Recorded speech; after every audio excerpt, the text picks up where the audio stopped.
दीदी आ गई।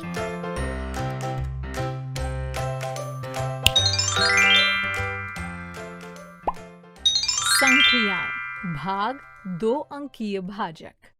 इस वीडियो में हम सीखेंगे 4 अंकीय भाज्य का 2 अंकीय भाजक से भाग, भाग के उत्तर की जांच, 5 अंकीय भाज्य का 2 अंकीय भाजक से भाग। टीचर्स, बच्चों को 3 अंकीय भाज्य का 2 अंकीय भाजक से भाग करना आ जाए, उसके बाद ही उन्हें बड़े भाज्यों के भाग की संक्रिया हल करना सिखाएं। अच्छा बच्चों, जरा इस प्रश्न को ध्यान से देखिए और बताइए कि क्या यहाँ पर कोई जानकारी गलत दी गई है? हाँ, भाज्य और भाजक की जानकारी गलत दी गई है ना? जिस संख्या से भाग करना हो वो होती है भाजक, और जिस संख्या में भाग दिया जाना है वो होती है भाज्य। यानी यहाँ पर भाजक होना चाहिए 25 और भाज्य होना चाहिए 550।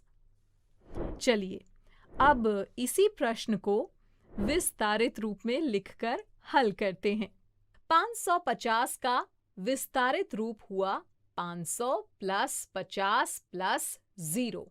अब हर संख्या को 25 से भाग दे देंगे और फिर भागफल जोड़ लेंगे। 500 भाग 25 बराबर 20, 50 भाग 25 बराबर 2, 0 भाग 25 बराबर 0। तो भागफलों का जोड़ हुआ 20 प्लस 2 प्लस 0 बराबर 22, यानी 550 भाग 25 बराबर 22। देखिए, दोनों विधियों से करने पर उत्तर समान आया है ना? अच्छा, अगर मैं 550 को 10 से भाग करने को कहूं तो इसे कैसे करोगे? हाँ, जानती हूं। अब आपको दो विधियों से भाग करना आता है, लेकिन वे संख्याएं जिनमें भाज्य और भाजक दोनों के अंत में 0 है, उन्हें आप बड़ी आसानी से विभाजित कर सकते हैं। कैसे? बस हमें भाजक के एक 0 से भाज्य का एक 0 काट देना है। जैसे यहाँ 0 से 0 कटा तो भाज्य में बचा 55 और भाजक में बचा 1। 55 को 1 से भाग करेंगे तो 55 बार भाग जाएगा ना, इसलिए 55 हमारे प्रश्न का उत्तर है। और 505 भाग 100 हुआ तो क्या यहाँ भी 0 से 0 कट जाएगा? नहीं, क्योंकि यहाँ 0 संख्या के बीच में है। और मैंने क्या बताया था? यही ना कि भाज्य और भाजक दोनों के अंत में 0 होना चाहिए।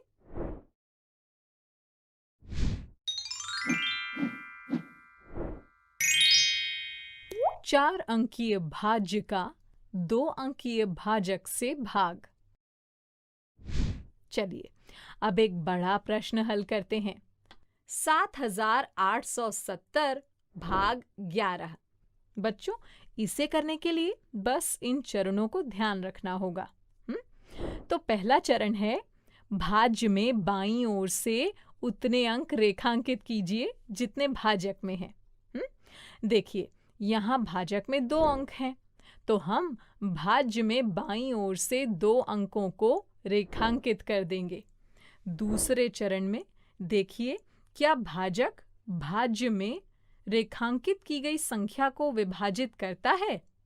इस प्रश्न में भाज्य के पहले 2 अंक यानी हजार और सैकड़े के स्थान के अंक ले लेंगे, जो 7 और 8 हैं। अब देखिए, क्या 11 78 को विभाजित कर सकता है? हाँ। अब तीसरा चरण ये है कि भाजक को ऐसे अंक से गुणा करेंगे कि गुणनफल या तो भाज्य की रेखांकित संख्या के बराबर हो या उससे कुछ कम।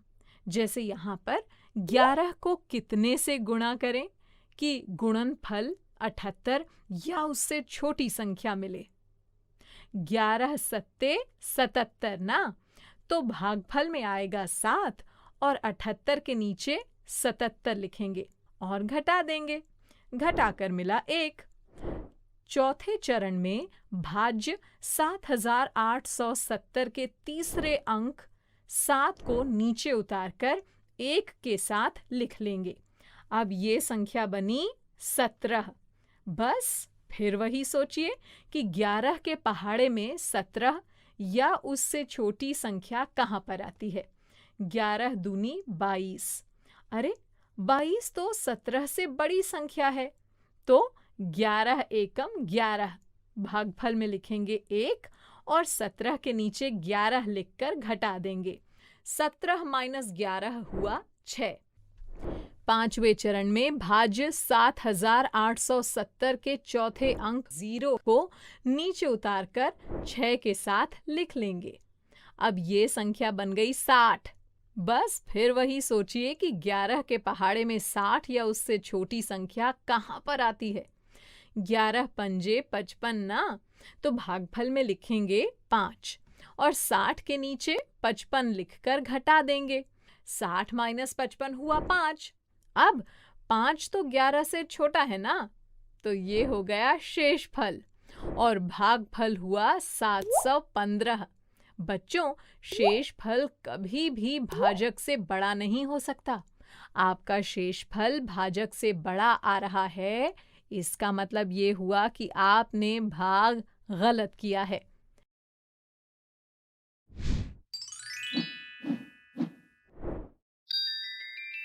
भाग के उत्तर की जांच। अब ये कैसे पता चलेगा कि आपने भाग सही किया है? देखो, हमने सवाल कैसे हल किया। हमने भाज्य 7870 को भाजक 11 से भाग किया, तो भागफल मिला 715, है ना। क्या भाज्य पूरी तरह विभाजित हुआ? नहीं, 5 शेषफल बचा ना। यानी अगर भागफल को भाजक से गुणा करके गुणनफल में शेषफल जोड़ दें तो हमें भाज्य मिल जाएगा। यही तो है उत्तर की जांच।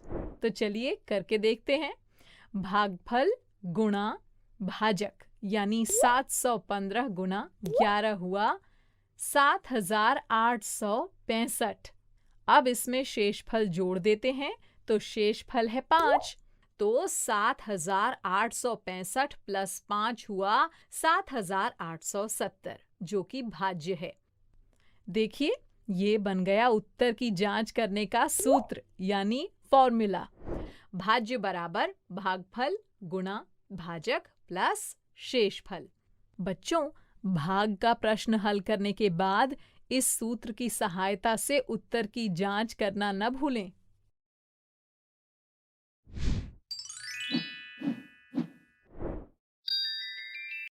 पांच अंकीय भाज्य का 2 अंकीय भाजक से भाग।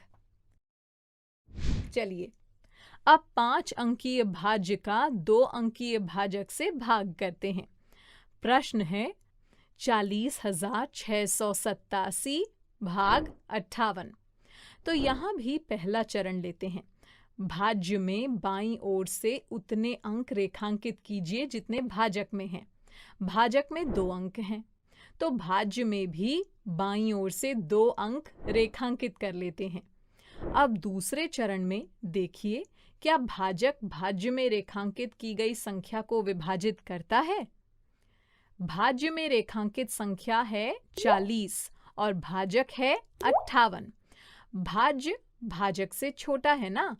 बच्चों, ऐसी स्थिति में हम भाज्य में दाईं ओर बढ़ते हुए एक और अंक रेखांकित कर लेंगे, तो ये रेखांकित संख्या है 406।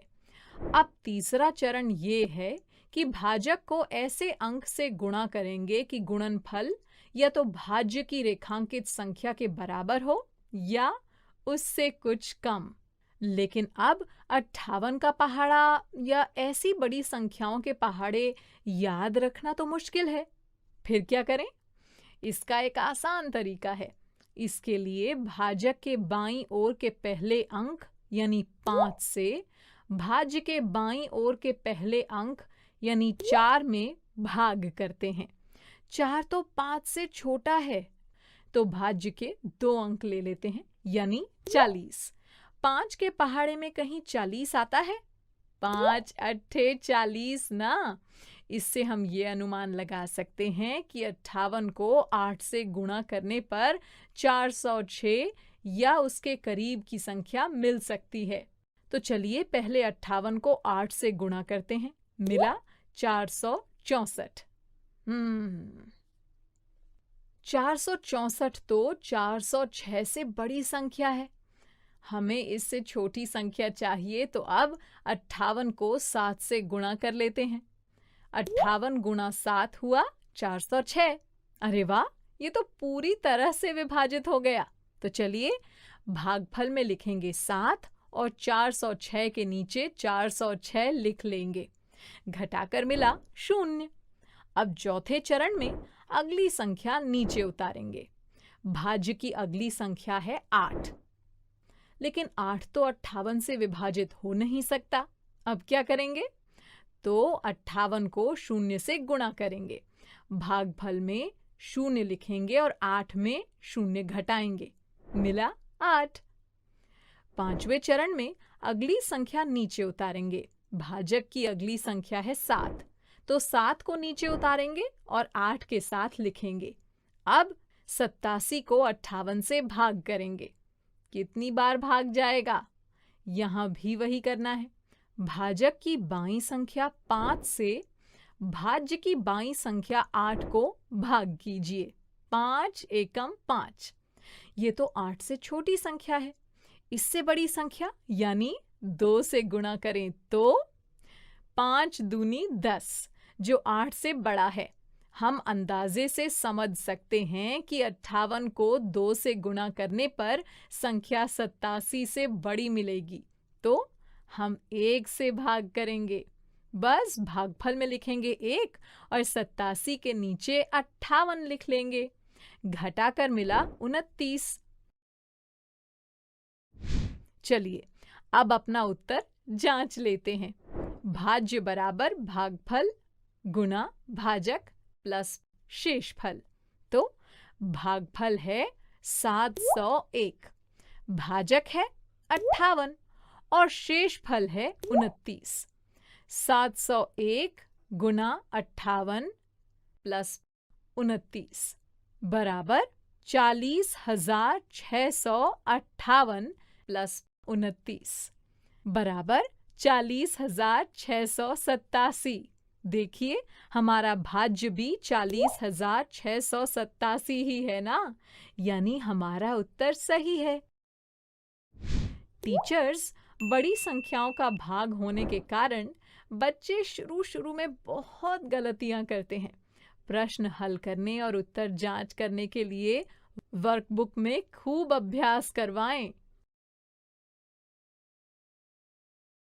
बच्चों, अब मैं जाती हूँ, कल फिर मिलने आती हूँ। इंग्लिश में अब होंगी बातें, मैथ सीखेंगे हंसते गाते।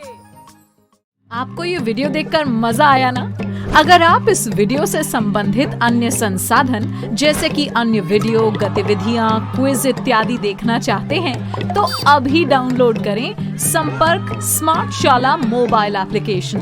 और हाँ, अगर आपको ये वीडियो अच्छा लगा हो तो इसे जरूर लाइक करें। और भी नए वीडियोस देखने के लिए सब्सक्राइब बटन पर क्लिक करना न भूलें। मिलते हैं बहुत जल्द YouTube और संपर्क स्मार्ट शाला ऐप पर।